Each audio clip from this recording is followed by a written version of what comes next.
Hey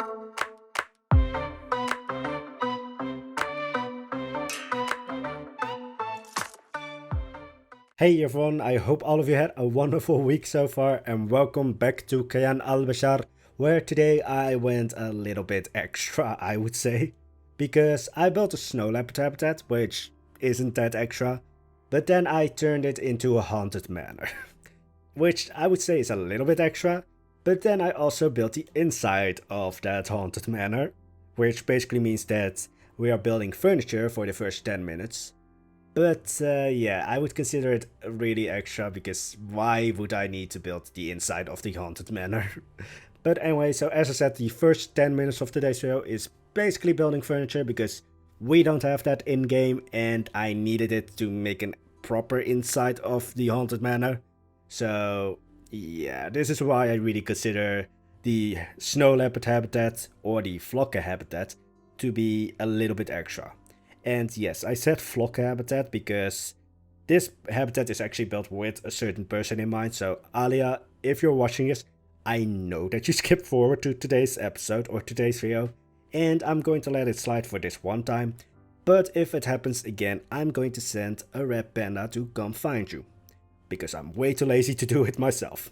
So yeah, I'm keeping an eye on you. And I also have no idea when I started building this, or at least came up with the idea or drafts of this habitat, why I wanted to build a haunted manor specifically for you.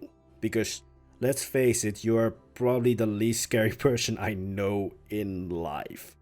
So yeah, I have no idea why when thinking of you or snow leopards, actually especially snow leopards, because snow leopards are like one of the most fluffy animals in game. So those two things just don't make sense into why did they inspire me to build a haunted manor. But in the end, I really like it.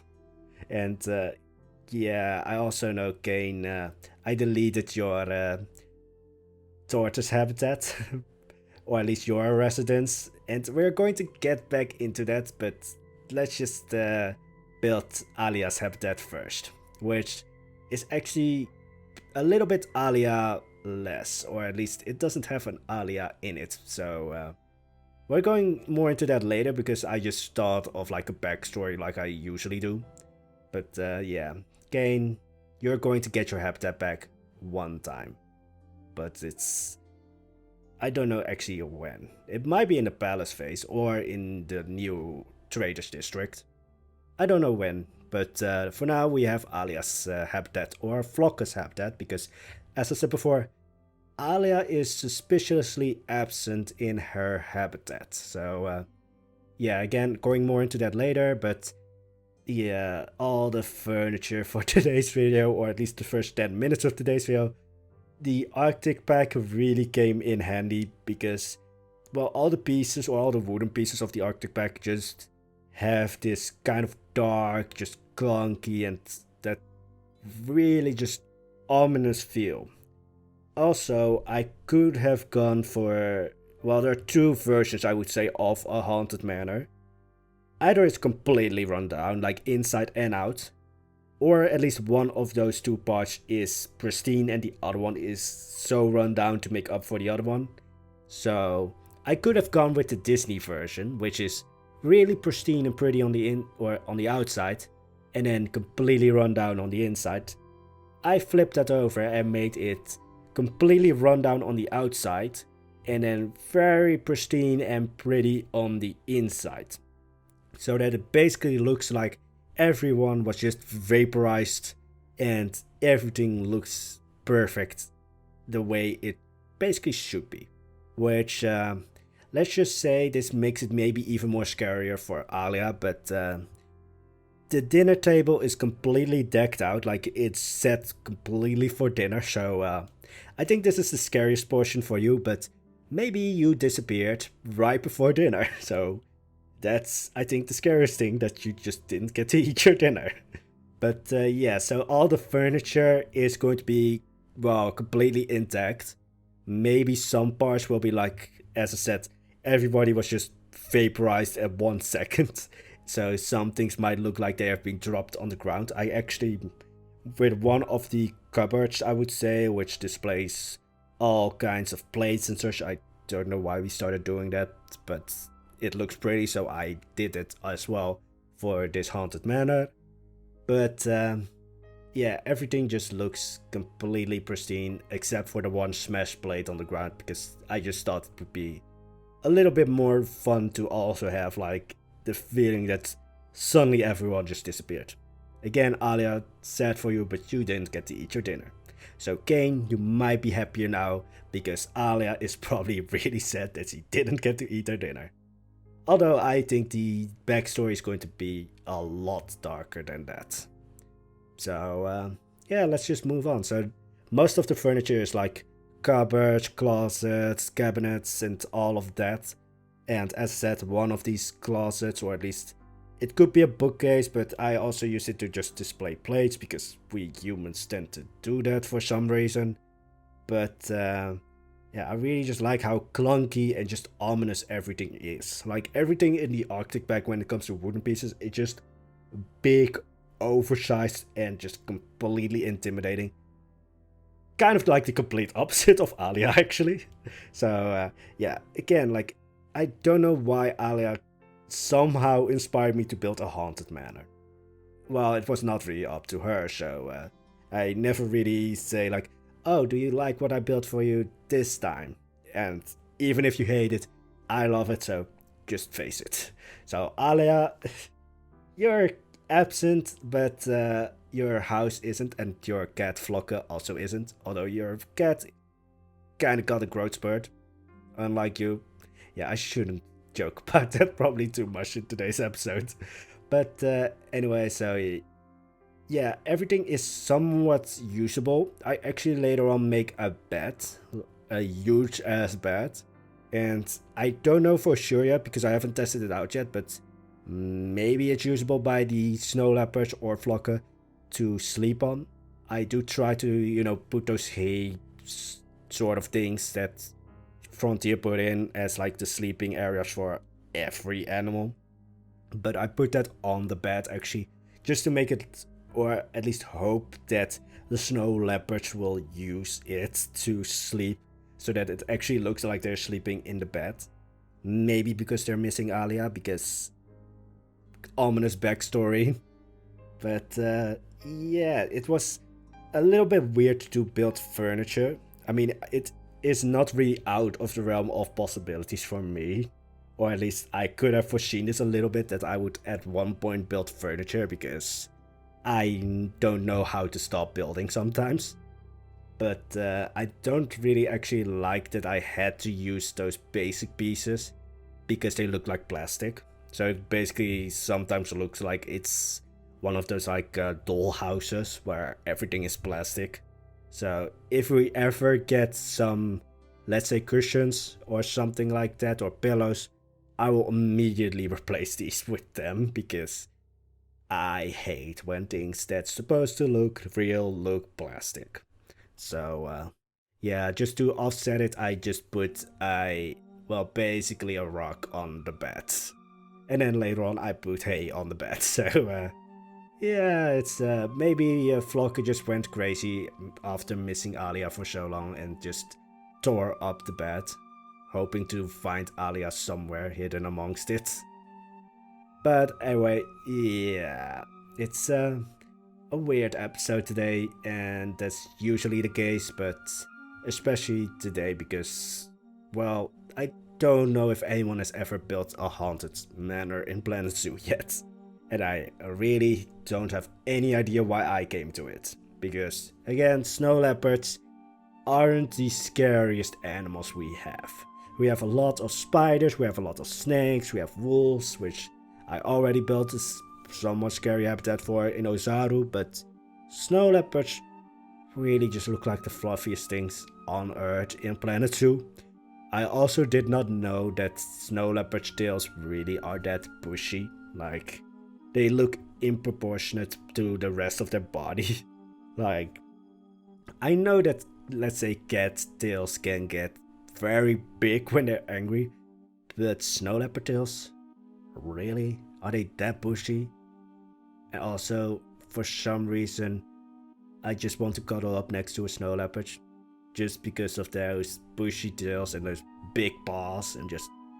Well, I actually just want to cuddle up to every animal because they just look so fluffy. Like, everything in Planet Zoo looks very fluffy. But anyway, so I didn't build the entire inside of the manor, but just the bedroom, because I wanted to have a sleeping area for the animals or flocker, but I'm going to add another snow leopard. So Alia, if you're watching this, you have to come up with a name for a male snow leopard. And it might, well, it's not supposed to lead to your name, because again, you're suspiciously absent in your own manor. However, you do have a bedroom, which is taken over by Flocko, which is kind of realistic, I would say. Like, animals, pets usually take over your life. So Flock has taken over your bedroom, which again is suspiciously pristine and everything. But yeah, Alia, you have to come up with a male snow leopard name, which is in no way related to your name, because yeah, I'm going to go more into the backstory later. But the reason why I wanted to keep the inside completely pristine and the outside completely run down, which we will get into later, but sadly not going to finish because I went too much extra, and now this is going to be a two-parter, so I need to remind myself to put that in the title and the video, because I usually tend to forget those things. But yeah, I wanted to keep it completely pristine on the inside and run down on the outside, because I wanted to, first of all, have that haunted mansion, haunted manor feel. And for me, it's way scarier if everything is completely pristine on the inside and then run down on the outside, because whatever controls the manor is, well, smart enough to know that people are turned off by, well, let's just say, complete disarray, complete rundown buildings. But then it doesn't care too much about the outside, which might mean that whenever it traps or finds a new victim, it might already draw you to the house because of some reason. However, that one reason actually might be that the only light in the room that you can actually enter from the outside, which is the dining hall, that room, the only light is from the dining table.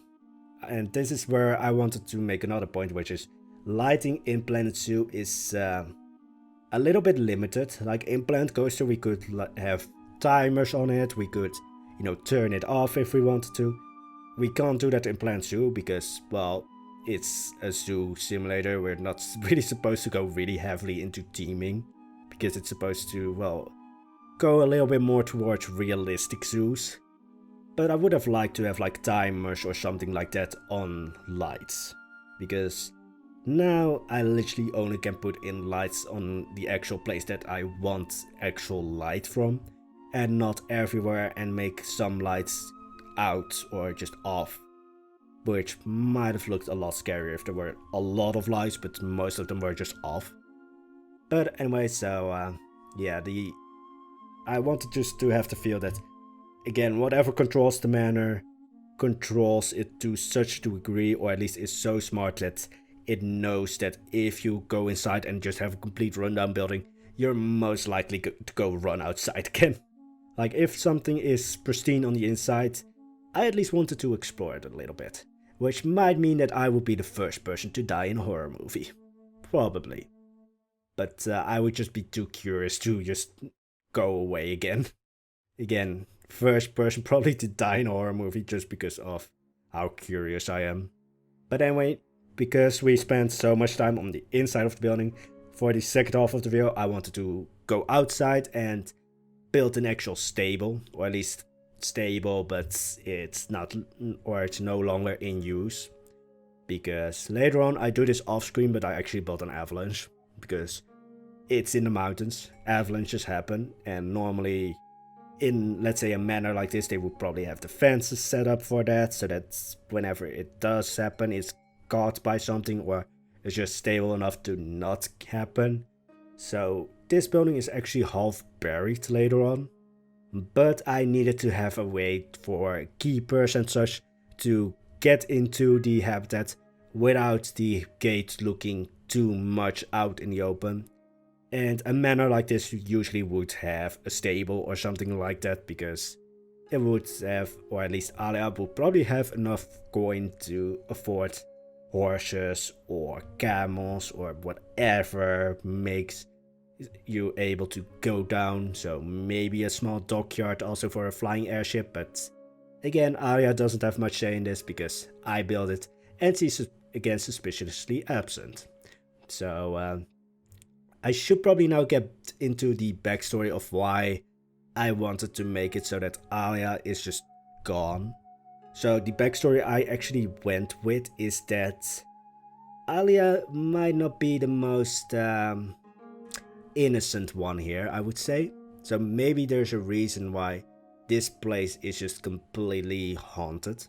So I actually made it so that the manor is not something you go to, it's just something you kind of find. So in, let's say, a blizzard, a suspiciously amount of travelers find themselves at this manor, and the ones that do find their way back to civilization or the rest of Kayan Al-Bashar is just completely traumatized by the events that happen at this manor. So I kind of made it into, let's say, you always have those like, well, many ghost stories actually, with like the bride that's forever waiting for a groom. Now, I'm not saying Alia's going to get married, but she is here constantly waiting maybe to be freed from whatever curse or ever demon she kind of gotten into her home. So I'm not going to say like, oh, she is completely complicit into summoning a demon, but there might be something hidden behind that smile of hers.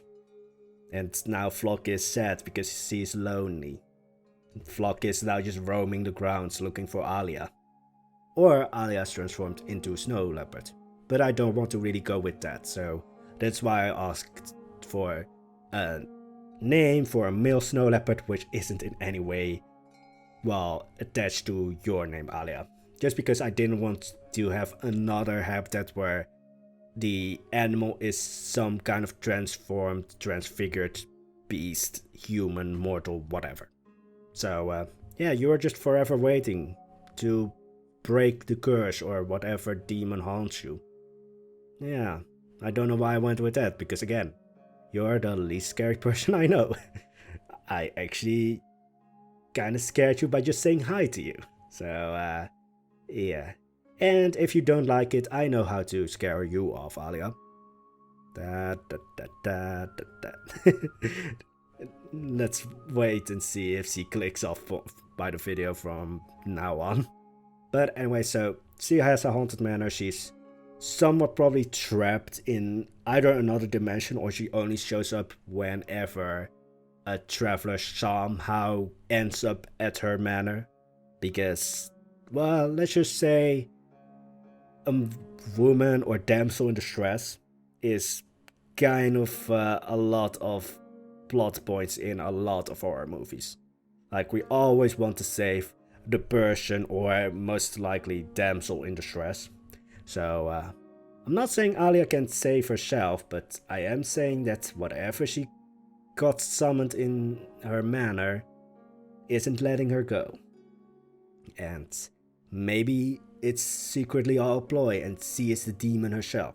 We never know, because all of the travelers that found themselves to this place somehow go mad. So, Alia, you are suspicious. And again, if you skip forward more videos, I will send red pandas after you. But anyway, back to what we're actually building, because I talked about that story for way too long. We will get more into that in the next video, because again, this is going to be a two-parter if I don't forget to put that in the description and everything. But yeah, I wanted to go for, with the gardens, an Persian style garden, which usually has a pool or at least, well, some kind of water element in the middle, which kind of makes a cross, but then the entire garden is usually a rectangle with the pool making the cross section. Or, I mean, well, I'm terrible at explaining things, but let's just say rectangle, pool in the middle forms a cross, so that it's kind of, let's say, a Christmas gift. That's the only equivalent I can quickly think of, where it's like, it's just split in the middle. You guys probably know it, but the garden of Alia's Manor is actually too small to make that actually look good, because I could have made that happen, but it would look too cramped, so she just has a rectangular pool instead of a cross pool. Yeah, I'm not going more into that because I'm going to fail at that. But as I said, I needed to make, or at least wanted to make, the outside completely run down. Also, yes, that's Flocker there. He is already, or she is already in there. I'm way too much into what's going to be the male name of the Snow Leopard, so now I call Flocker and he. But anyway, so yeah, she is already in there. She can't escape because, again, those beams from the Arctic pack are non-climbable, so even though it looks like she could just easily jump out, she can't. She did find the tree immediately that I put in later, but yeah. Anyway, so again, wanted to make the outside completely run down, because the demon doesn't care about that, or Alia doesn't care about that. We never know, because we can't really put in stories in Plan 2. But anyway, so with the outside completely run down, and this fountain, or pool, it of course couldn't be pristine and such, so the fountain is actually completely frozen. There's just a tiny layer of water, but the rest completely frozen. And I actually had to look up a fountain, or a frozen fountain, because yeah, I know how a frozen waterfall looks like. I didn't know, like, oh, how would a frozen fountain look like, because, well, that's man-powered, and yeah. So it's just a lot of these icicles all around it, and it looks great. It's kind of like the most important thing in the garden is just this frozen fountain, which, even looking at the real life thing, it looks just completely ripped out of fantasy. Like, a frozen fountain looks, if you do it right at least, 10 times better than a frozen waterfall, because it just looks so weird, but also so magical at the same time. So yeah, I really just like it. And I did make a mistake, because I wanted to make that there's also a water spout going up from the basin of the fountain, and I put one of those icicles upside down so that the point goes upwards. Then when I looked up the real reference, because as I said, I did not know how a frozen fountain would look like, I quickly found out that that's completely wrong. So I don't know if I did that on screen, but I did make a mistake, and I might cut it out so that you guys have the illusion that everything goes right. No, I did put it on record, so but then to the garden. So as I said, wanted to have a completely rundown feeling, and then you can just, if you put the nighttime on, see the candles from the dining table from the outside. So that's really what's supposed to lure travelers into the manor. So if they, let's say, get caught by a blizzard, then they would see, you know, the light coming from the manor. And usually in a blizzard, you don't really care about a garden, you just want warmth. So I am actually thinking of putting in a fireplace, but I think that's a little bit overkill. But anyway, so for the garden, yeah, it's completely run over. So all of the, garden parts, all of the flowers and such have just completely taken over the garden. So all the pots are, well, not all, but some of them are broken down. Later on, I built this off screen, but I actually make it so that the left side of the garden is actually taken over by the avalanche. So yeah, there's no point in thinking, oh, this garden is supposed to look like that. So the fountain is dry, or the pool is dry and the fountain is frozen. Some trees are just dead. One of them is actually smashed into the fountain. This is something that I noticed when looking at the screenshot. It actually has a lot of blue tones, or at least it looks a lot bluer than the rest of the Mirage Mountains, which are going to have only 2 more habitats after this, or at least 2 more in the Mirage Mountains proper. We are also going to include the foothills, or, well, just the ascent to the Mirage Mountains, coming from the Traders District, or what was supposed to be the Traders District, but then that got destroyed because I don't know why. You will see a little bit of the avalanche on the left side. I sadly did not record it, however I did this time record the mosaic, so whenever I do record something, I usually forget to record one thing, and this time I actually forgot 2 things because I just, well, figured this out, but yeah, I forgot to hit the record button on the cursor, so there will just be things flying into the screen today. I am going to remember to hit the record button next time, but I guess we all could have foreseen this, that if I record the after video views, I usually forget to put the cursor recorder back on. Yeah, I forgot to say this at the beginning of the video, but we're going to build without a cursor today. So, yeah, I would be saying that I'm good at building, I'm not that good at recording. So, we had the mosaic today, but didn't have the avalanche and didn't have a cursor, so yeah. Anyway, so the next video is going to be finishing up the Snow Leopard habitat or the flock habitat, because Alia might be demonic and kinda haunts the manor. But anyway, that's going to be it for today. I hope you enjoyed it. If you do, I hope to see you back in the next one, and I wish you all an amazing day. Bye bye!